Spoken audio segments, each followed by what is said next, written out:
Today I am going to teach class 10th math. First chapter, the chapter name is real number. पहला chapter इसका नाम real number है. तो before starting the real number we have to clear some basic concept.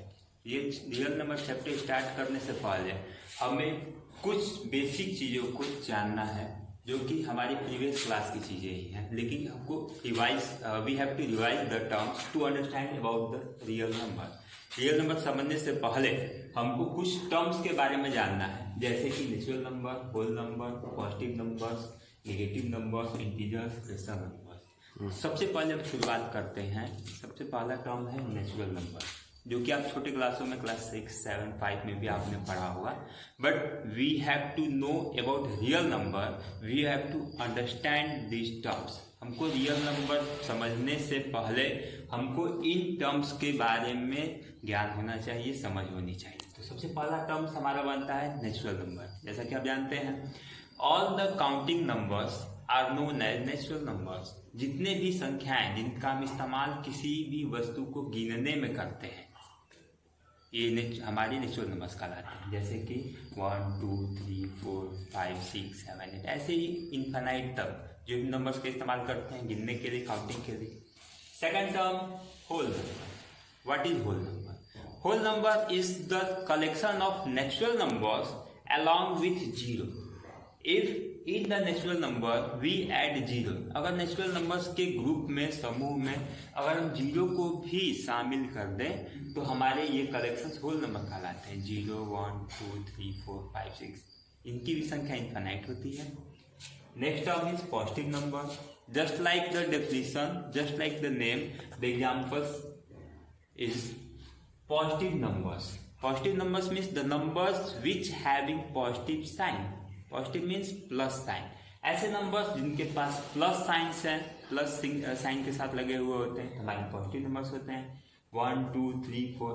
अब इसमें positive numbers कहाँ हैं? तो the positive numbers are not shown with individual numbers. अगर अकेला कोई नंबर है तो उसके साथ पॉजिटिव साइन को हम दिखाते नहीं है. Second number negative numbers. Negative numbers just like the term negative numbers, the numbers having negative sign means -1, -2, -3, -4. These numbers are important to understand the next term. In numbers की जरूरत होती है समझने के लिए अगले टर्म को, ताकि हम अगले टर्म का साइन समझ सकें. हमारा अगला टर्म है इंटीजर्स. इंटीजर्स मीन्स क्या? The positive number, the negative number. देखिए दोनों नंबर्स का हमें आवश्यकता पड़ गई इंटीजर्स के अंदर. कैसे? देखिए इसकी डेफिनेशन क्या होती है. The collection of all positive numbers, negative numbers along with zero. The collection of all positive numbers, negative numbers along with zero means जितने भी पॉजिटिव नंबर्स और नेगेटिव नंबर्स जो आपके हैं 1, 2, 3, 4, -1, 2, 3, 4, इन सभी नंबर्स के साथ अगर जीरो का एक ग्रुप बना लिया जाए, एक समूह बना लिया जाए, तो ये सभी के सभी नंबर्स हमारे इंटीजर्स कहलाते हैं. फिर से देखें एक बार फिर से. The collection of all positive numbers, negative numbers mean जितने पॉजिटिव नंबर्स हैं, नेगेटिव नंबर्स हैं, अब उनके साथ अगर जीरो को भी शामिल किया जाए तो पूरा का पूरा नंबर का समूह हमारा इंटीजर्स कहलाता है. जैसे एग्जांपल भी देखिए 1, 2, 3, 0, -1, -5, -7. इसके अलावा और भी कई सारे नंबर्स हो सकते हैं, -10, -12, -17, -199 etcetera. Then next term is rational number. What is rational number? Rational number, this one is the chapter of class 8, class 9, the starting chapter. But we have to understand the real number, we have to know about the rational number. Rational number हमें आवश्यक है किस लिए? Real number को proper तरीके से समझने के. आइए देखते हैं डेफिनेशन क्या होता है इसका. Rational number, a number which can be expressed in the form of p by q, where p and q are integers. देखा आपने, इंटीजर्स आ गया. तो p and q are integers and q not equal to 0 is called rational number. देखते हैं क्या इसका meaning होता है. ऐसा नंबर जिसको हम p/q के रूप में दिखा सके, उसको लिख सके। और शर्त क्या होनी चाहिए, पी और क्यू इंटीजर्स हो। इंटीजर्स मीन्स ऐसा देखा हमने, पॉजिटिव नंबर भी हो सकता है, निगेटिव नंबर भी हो सकता है। पी और क्यू क्या हो, इंटीजर्स हो। उसके साथ ही एक शर्त और होनी चाहिए कि क्यू जो है not equal to zero, means जो हम लोग का क्यू टर्म है, डिनोमिनेटर वाला जो टर्म है वो जीरो नहीं होना चाहिए। जैसे कि एग्जाम्पल हमारा 4/7, यहाँ पर हमारे पॉजिटिव नंबर्स हैं, 6/8 पॉजिटिव नंबर्स हैं, -7/11 ये आपका निगेटिव है, पॉजिटिव है। कॉम्बिनेशन से हमारा बनता है रेशनल नंबर। उसके बाद 12/-15 this one is also rational number. Okay, then यहाँ तक अगर आप लोग को समझ में आ गया तो इसके बाद हम लोग अगली टॉपिक पढ़ेंगे irrational number. We start the term irrational number. Here irrational number, what is irrational number? Here a number which cannot be expressed in the form of p upon the q, where p and q are integers and q not equal to g, means a number, एक ऐसा number जिसको हम p upon q इस fraction form में उसको हम express नहीं कर सकते, that one is known as irrational number. The conditions are also included in this one. जो शर्तें हैं वह है कि p and q इंटीजर्स होने चाहिए और q not equal to zero, इस q जीरो के बराबर नहीं होना चाहिए। ये देखते हैं एग्जांपल में √3, √2, √3, 0.10, 100, 100, here these numbers here √2 we can write down √2 upon 1. Anyone says that √2 upon 1 means here √2 upon 1 can be expressed in p by q. कोई कह दे, अगर कहा जाए कि 2 √2 बटे में 1 जो है p by q के फॉर्म में लिखा तो जा रहा है, लेकिन यहाँ पे पहली कंडीशन यह है कि p और q क्या होने चाहिए, इंटीजर्स होने चाहिए। तो यहाँ पे हमारा जो √2 है वो इंटीजर्स की कैटेगरी में नहीं आता है, जिसकी वजह से √2, √3 ये सब इरेशनल कैटेगरी में आते हैं। और उसके साथ ही हमारा है 0.1, 1, 10, 100, 100, ऐसे नंबर्स को हम p by q के फॉर्म में नहीं लिख सकते, तो ये हमारे इरेशनल नंबर्स आते हैं। उसके बाद नेक्स्ट टॉपिक हमारा जो मेन चैप्टर से रिलेटेड टॉपिक है, ये तो हमारी पिछली चीजें थी, पिछले टर्म्स थे, पिछली क्लासिक की चीजें थी। अब हमारा टॉपिक से रिलेटेड टर्म है, that one is real number. Real number के बारे में देखते हैं। The collection of all rational numbers and irrational numbers are called real number. For example 5/7, -6/11, √2, √7। मतलब क्या है, रियल नंबर्स वे सभी नंबर्स, कौन से नंबर्स, रेशनल नंबर्स और इरेशनल नंबर्स, इन दोनों को अगर एक साथ कंबाइंड फॉर्म में एक जगह कहीं रखा जाए या लिखा जाए तो उस पूरे कलेक्शंस को हम रियल नंबर्स का नाम देते हैं, हमारे रियल नंबर्स कहलाते हैं। जैसे कि 5/7, यहाँ हम देख रहे हैं 5/7 हमारा एग्जाम्पल है रेशनल नंबर का, -6/11 ये भी रेशनल नंबर का एग्जाम्पल है, √2 इरेशनल का एग्जाम्पल है, √7 इरेशनल एग्जाम्पल, और सब मिल के हमारे बनाते हैं रियल नंबर, जो कि हमारा टॉपिक है, ठीक, रियल नंबर्स के बारे में। After understanding about the real number समझने के बाद हम आते हैं टॉपिक पर। तो टॉपिक हमारा है सबसे पहला यूक्लिड्स डिवीजन लेमा थ्योरम। जैसा कि देख रहे हैं लिखा हुआ है यूक्लिड्स डिवीजन लेमा थ्योरम, ये हमारे इस चैप्टर का सबसे पहला थ्योरम है। इस थ्योरम के अंतर्गत सबसे पहले हम डेफिनेशन देखते हैं क्या है ये। Given positive integers a and b, there exist unique integers q and r satisfying a is equal to bq plus r, where r is equal to or greater than 0 but less than b।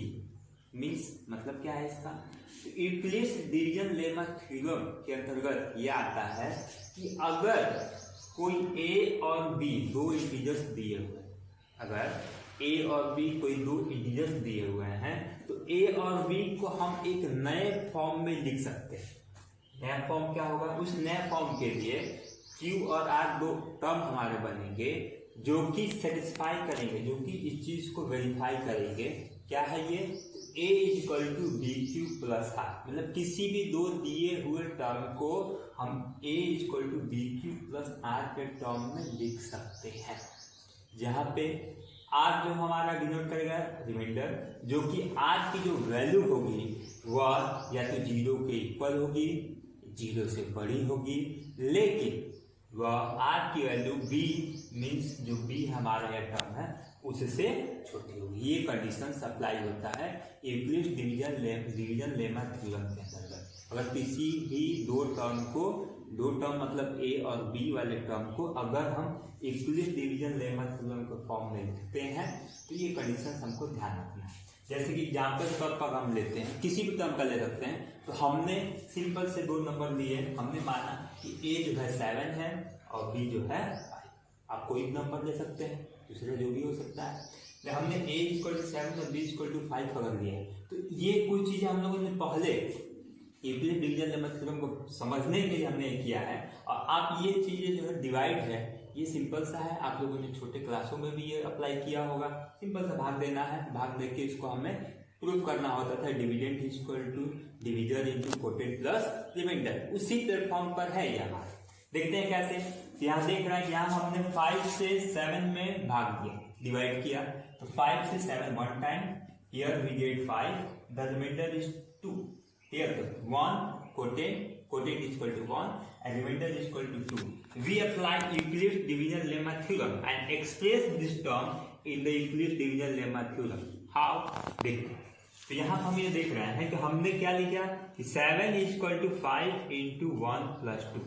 ये 7 हमारा dividend की तरह काम करेगा, छोटे class में पढ़ा हमने। ये हम लोग का डिवीजन है, ये हम लोग का कोटेंट है, ये हम लोग का रिमाइंडर है। उसी फॉर्म में हम यहाँ देखते हैं, अगर यूक्लिड्स डिविजन लेमा थ्योरम की बात करें तो हमारे लिए a की वैल्यू 7 हो गई, b की वैल्यू 5 हो गई, और जो हमारा q जिसको हम कोटेंट पढ़ते थे q इक्वल टू 1 और रिमाइंडर हमारा r इक्वल टू 2। तो ये किसी भी दो दिए हुए नंबर को अगर इस फॉर्म में लिखा जा सकता है। ठीक, आज देखते हैं हम एक्सरसाइज का पहला क्वेश्चन क्या कह रहा है। देखते हैं हमारा एक्सरसाइज जो हमारा 1.1 है, इसमें सबसे पहला क्वेश्चन जो हमारा है वह यह कह रहा है कि use Euclid division lemma theorem and find the HCF. हमें डिवीजन लेमा थ्योरम का इस्तेमाल करना है और इन दो नंबरों का एचसीएफ निकालना है। तो हमें एचसीएफ निकालने में सबसे पहला हमारा स्टेप होगा कि इन दो नंबर्स में हम यह देखेंगे कि कौन सा नंबर सबसे बड़ा है। तो हम यहाँ देखते हैं कि दो नंबर है 135, 225। Here two numbers. In these two numbers, which one is greater? Here we found 225 is greater than 135. We write down since 225 is greater than 135. Simply we write down since 225 means we identify the which one is greater. 225 is greater than 135 using we use division. In the short form we can write down division lemma theorem. Division lemma theorem. Here we divide. Here we write down 225 is equal to 135. We have to divide 225 with 135. Here we can write down on the rough page 135 divides 225. One time it goes. Here we get remainder 90. We can write down 135 into 1 plus 90. Verify this one, is this right or wrong? 135 into 1 135 plus 90 we get 225. अगर 135 में 1 का multiply करके 90 जोड़ते हैं तो हमको 225 मिलता है। तो ये हमारा यहाँ मिला। इसके बाद ये कार्य हम फिर एक बार और करेंगे। क्यों करेंगे? Because we have to get the remainder mean the value of r equal to 0। जब तक r की वैल्यू 0 नहीं आती है तब तक हमें 2 बार 3 बार 4 बार ऐसे आगे बढ़ते चलेना है। इसके बाद हम यहाँ देखते हैं कि इसको भूल जाएंगे। देखें कि 135 और 90 में कौन सा बड़ा है, which one is greater. Here we found, ये write down again which one is greater 135 और 90? We found 135 greater than 90। हमको ये मिलता है कि 135 90 से बड़ा। अगेन दोबारा हम यूज करेंगे, वी यूज डिवीजन लेमा, ठीक है। देखते हैं क्या होता है। तो लिखेंगे 135, जो नंबर बड़ी होती है वो इक्वल से पहले होनी चाहिए। इसके बाद जो नंबर दूसरी छोटी है उसको बी के प्लेस पर रखेंगे। अब देखेंगे 90 से कितनी बार जा रहा है। दोबारा हम रफ पेज पर आते हैं, रफ साइड आपका रहेगा।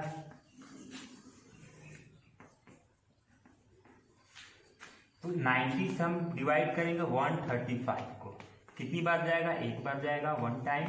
We get remainder 45।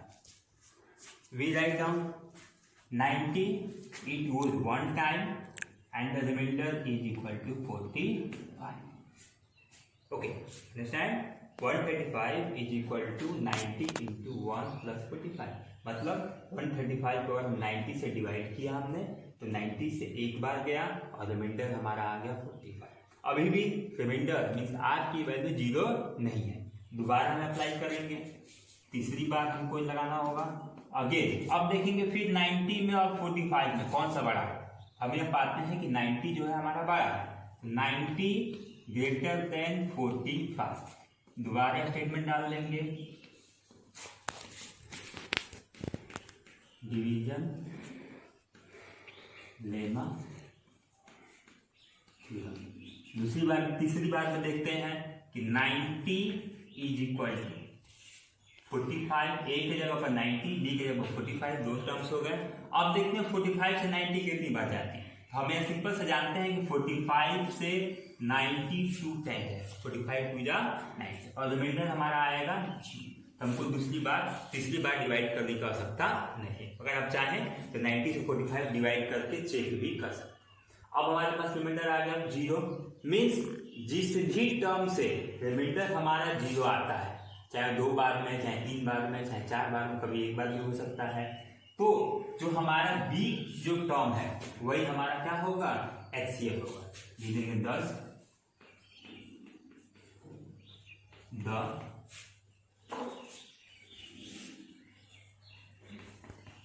HCF of 135 and 225 is 40।